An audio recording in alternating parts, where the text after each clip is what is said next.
uma vez uma bela cidade num bonito vale cortada por um belo rio, muito caudaloso e também muito perigoso. Certa vez, o rio encheu tanto que quase acabou com a bela cidade. Mas os belos moradores, descendentes de bárbaros que vieram morar neste belo país tropical, construíram tudo de novo assim que o rio voltou ao lugar dele. O belo rio às vezes dava sustos nos belos moradores, mas nunca mais invadiu a terra seca.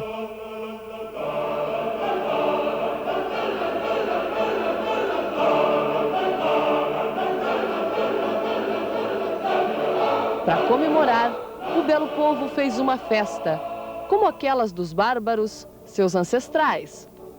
A festa durava 17 dias, todos os anos, sempre no mês de outubro. E vinham visitantes de muitas cidades do país tropical conhecer a cidade às margens do belo rio. O povo da cidade fazia de tudo para agradar os visitantes. E todos se divertiam muito, bebendo sem parar. A festa de ação de graças logo se transformou numa festa pagã. Algo como uma mistura do carnaval tropical com a festa bárbara da cerveja. A festa recebia 1 milhão de visitantes que traziam dinheiro para comprar cerveja. E os artesãos que faziam a cerveja ficavam muito felizes e faziam os visitantes felizes também. E sem que ninguém percebesse, muito dinheiro rolava por debaixo dos barris de chope. O que ninguém sabia era que o perigo tinha ido morar nas montanhas. Previsão do tempo. A meteorologia prevê chuva para hoje em toda a região sul. Em Santa Catarina deve chover forte no Vale do Itajaí, oeste e Planalto Sul do estado. Bela cidade se empenha em fazer a maior festa popular do país depois do carnaval. Bandas alemãs vêm especialmente para a festa. Era madrugada de sábado para domingo, no segundo final de semana da festa. Naquele dia, 80 mil turistas visitavam a bela cidade do povo encantador. As pessoas se divertiam quando os primeiros pingos de chuva começaram a cair.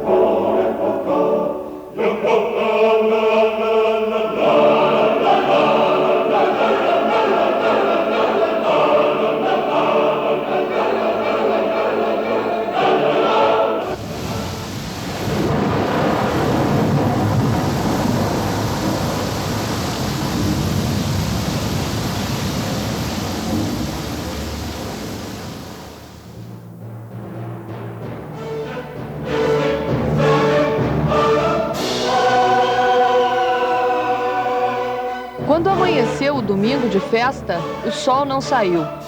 Dezenas de casas tinham sido arrastadas pela água.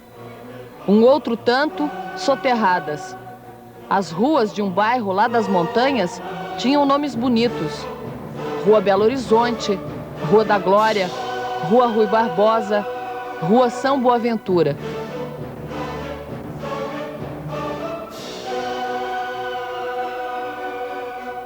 Mas agora pareciam palcos de batalha, onde os corpos se misturavam à lama e aos destroços das casas daquele bairro da bela cidade. São 16 mortos. Fala-se nas ruas que 6 corpos ainda estão desaparecidos. Ouve-se muita coisa, mas não se escuta choro nem lamentações.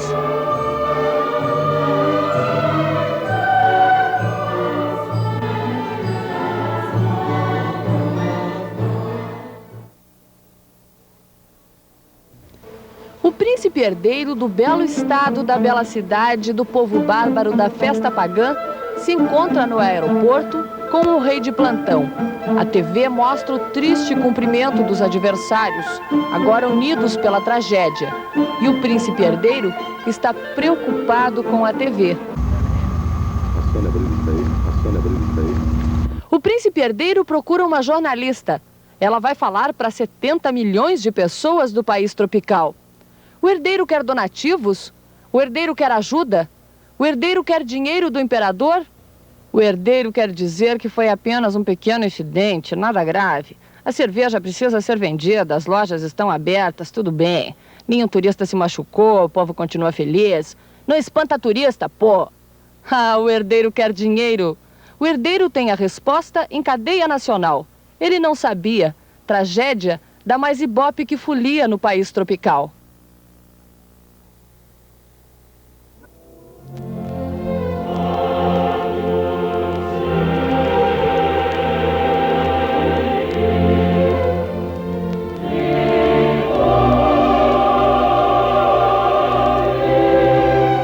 Enquanto isso, nas montanhas da bela cidade, os bombeiros procuram os corpos debaixo dos morros que caíram.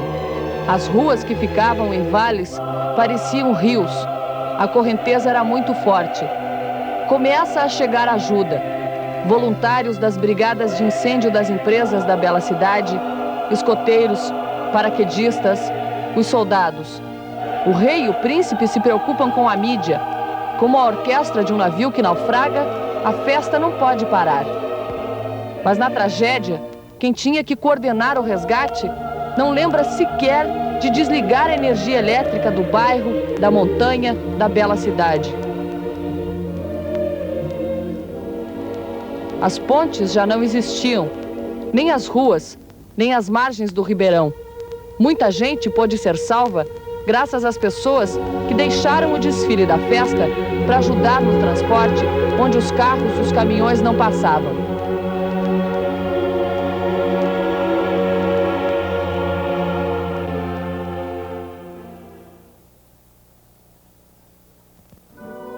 Os jornalistas que vieram contar belas histórias da festa da bela cidade se transferem para o bairro das montanhas e escutam o drama dos moradores.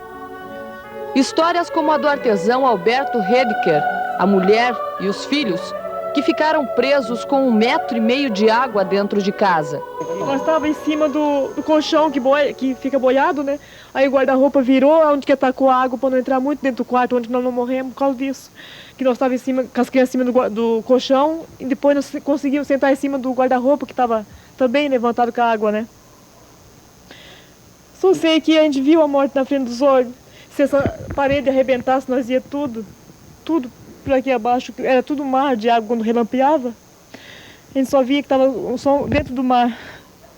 Meu Deus, isso aqui, ó, na hora que esse móvel virou, estava em cima desse cômodo ali, a hora que virou, ele deu uma mergulhada que dá para ver que a cabeça dele está tudo, né, tudo cheio de lama ainda. Aí ele disse que conseguiu, para mim ele se agarrou aqui, eu não sei como foi que ele conseguiu se salvar, ele disse que ele conseguiu ir para cima. Daí meu marido pegou ele, né? E eu já estava com aquele menino de 2 anos agarrado no meu pescoço, a mais velha agarrado no meu ombro. Eu não sabia mais, se esse guarda-roupa tivesse me trancado a perna, eu ia morrer nós tudo, porque a água já tinha chegado no pescoço, aqui. O tecelão Domingos Mannheim teve a casa arrastada por 100 metros. O que restou foram as paredes da casinha de madeira que ele tratou de desmanchar para tentar reconstruir em outro lugar. Eu estava em Brusque, quando eu vinha, aí é que eu chegou na Rui Barbosa, que eu via aquela água toda, mas não sabia de nada também. Não consegui chegar em casa. Cheguei em casa, era 7 horas da manhã, mais ou menos, que eu fiquei na estrada, não consegui passar. Cheguei em casa, vi a minha casa sem nada dentro, destruída. Foi tudo embora? Foi, tudo embora. Sobrou nada. Nem os jornalistas do reino, nem os do império e nem os da bela cidade entendem a reação dos moradores do bairro das montanhas. Parece frieza aos desavisados. Ninguém chora, ninguém se desespera. Mas a história dessa gente mostra que ela sabe guardar a dor como ninguém. Sabe enterrar essa dor na profundeza das montanhas, junto com os mortos. Quem sabe é o espírito trágico e fatalista dos seus ancestrais, os bárbaros. Elton da Veiga perdeu um irmão, uma irmã, 3 sobrinhos, 2 cunhados. Todos ficaram soterrados no alto da rua São Boaventura. Junto aos escombros ficaram lembranças da família que se foi. Mas Elton não se preocupa em juntá-las. Ele acompanha o trabalho dos bombeiros, que procuram os corpos de 3 pessoas da família dele que ainda estão desaparecidas. Eu vou rezar à noite, toda hora, acompanhar os bombeiros, tudo aquele lugar, para ver se não encontramos eles. Eu pensar a Deus tudo, né? Porque foi 7 da minha família, né? Sem maneira o que fazer. Elton também precisa ter forças para cuidar de um menino que adotou. É o sobrinho Marcelo, o único que se salvou quando a casa pobre do bairro das Montanhas, da bela cidade, caiu durante a festa do dinheiro do chope, que o príncipe herdeiro queria salvar. Ele já estava durinho de frio, assim, né? Tomou toda aquela chuva e... Aí, então, tinha até um toquinho assim, engatou o casaquinho dele. E aquilo, de certo, Deus ajudou a aguentar ele ali. E ele, com a mãozinha, pegou mais outro galinho e ficou segurando. Então, a barreira descia e ele erguia só a perninha. Botava pro lado, assim, para escapar daquilo ali. E nisso, nós tudo procurando. Aí subiu o pessoal todo ali, mas o meu mano, ele vinha descendo e viu. De cima, ele enxergou ele daí. Aí ele chamou, diz, ali tem uma criança. Aí o pessoal foram... Só deu o mesmo tempo de pegar ele. Quando eles botaram a mão nele, a barreira desceu. Isso só foi por Deus que segurou para ele não descer junto. Estava mais ou menos uns 30 metros para baixo de onde a casa caiu, né? Que Deus tirou ele e botou para o lado, porque não pode, numa tragédia dessa, não podia... O que a gente vê hoje lá não podia sobrar ninguém e ele saiu, então a gente considera isso até um milagre. Os bombeiros procuram o corpo da mãe de Marcelo e do irmão dele com 1 ano e meio de idade. Não encontram debaixo dos escombros. Procuram nas margens do ribeirão. A lama trazida pela chuva era tanta que em alguns pontilhões chegou a formar diques. Sem equipamentos adequados, os bombeiros derrubam o pontilhão a machadadas. Outros procuram a pé nas cachoeiras. A 3 quilômetros do lugar onde a casa desabou, é encontrada morta a mãe de Marcelo.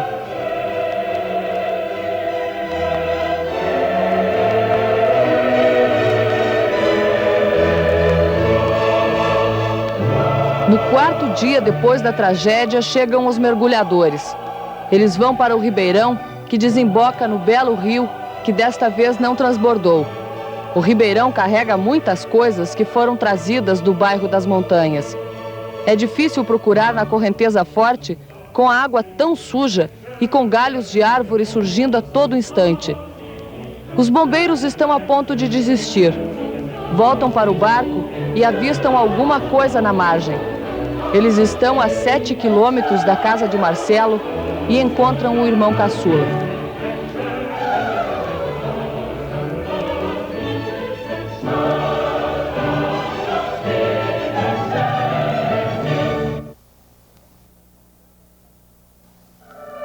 O bairro das Montanhas parecia um canteiro de obras. A prefeitura da bela cidade mandou máquinas e mais máquinas para reabrir ruas, arrumar pontes. Contou seus prejuízos, 5 bilhões de cruzeiros em obras públicas. E os prejuízos dos moradores, 46 casas desabadas, mais de 200 casas condenadas. Os números que vão ficar na memória de quem viveu o drama do bairro são 21 mortos e 2 desaparecidos. As marcas de quem perdeu tudo e foi se alojar na escola ou no centro social também vão ficar.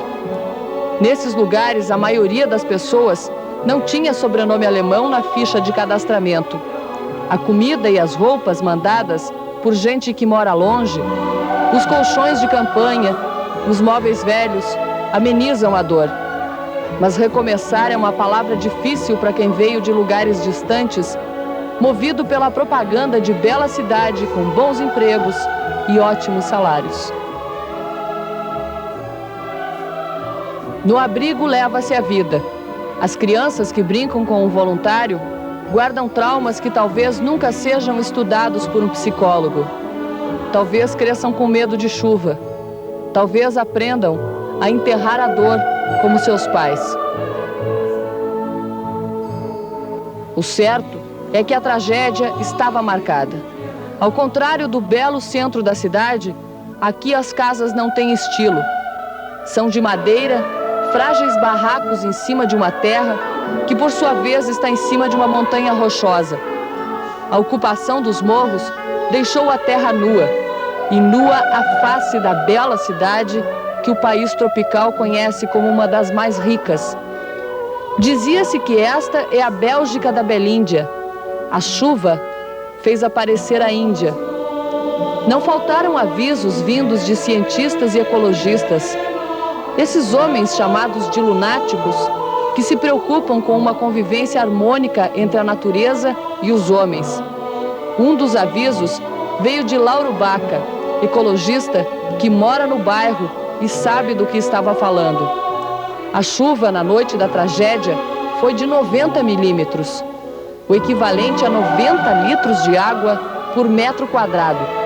Provocaria uma enxurrada na montanha se ela estivesse coberta por vegetação, mas aqui carregou a terra e o que estava sobre ela. Não só essa tragédia foi previsível, como nós também, não é questão de prever, é fácil verificar que pode acontecer ainda pior do que já aconteceu, em função da ocupação desordenada das encostas, de morros extremamente íngremes, fundos de vales e casos até mesmo de ocupação do próprio leito do rio, com casas construídas sobre tubulações que, por sua vez, também em muitos casos foram subdimensionadas e colocadas de forma inadequada.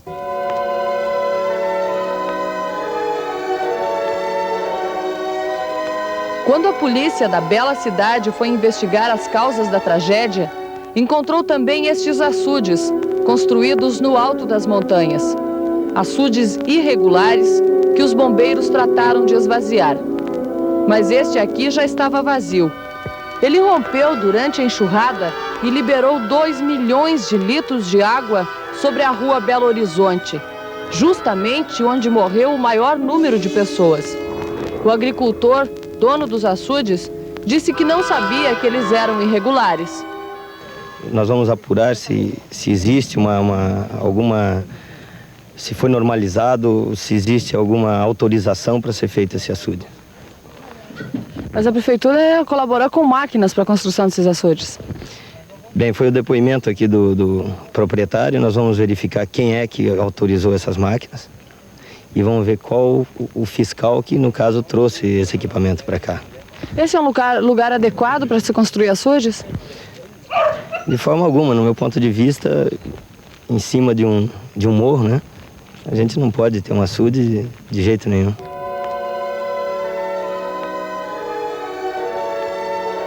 O inquérito da polícia concluiu que a ocupação irregular das encostas e a chuva foram as causas da tragédia agravada pelo rompimento do açude. Mas não aponta culpados e nem questiona por que a prefeitura cedeu máquinas para fazer os açudes, nem por que a prefeitura calçou ruas e, principalmente, canalizou os riachos nas ruas atingidas. As canalizações estouraram e levaram as casas que estavam em cima delas. E todas essas obras foram feitas pela prefeitura em ano de eleição. As vítimas foram as mesmas pessoas que fizeram a ocupação irregular. Então são elas as culpadas? Este homem vai ser o culpado da própria morte e da morte da família se a casa construída num barranco às margens do Ribeirão desabar? Não tem onde a gente morar. A prefeitura, quando eu estava construindo aqui, a prefeitura veio, embargou, me deu multa, me deu tudo, mas eu não tenho outro lugar. Então a gente tem que se virar, quando vê o perigo, a gente tira as crianças fora de casa, a gente sai fora de casa e fica olhando de fora. E a gente também não dorme tranquilo, a gente fica preocupado, a gente fica. Mas graças a Deus, medo mesmo eu não tenho.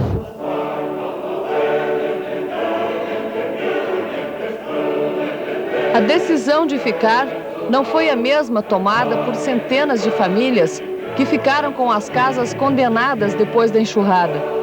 A imagem do bairro das montanhas parecia um filme de guerra. O inimigo está chegando e todo mundo tem que procurar refúgio em outro lugar. A prefeitura promete desapropriar terrenos num local mais seguro. Mas quem está saindo vai para abrigos ou para casas de parentes. Sabe apenas que não pode mais ficar aqui, na bela montanha da bela cidade, por onde passa um belo rio. O bairro da montanha vai ficando vazio. Uns ficam sem teto, outros sem terra, sem móveis, sem roupa. Muitos já eram sem emprego, sem educação, sem família.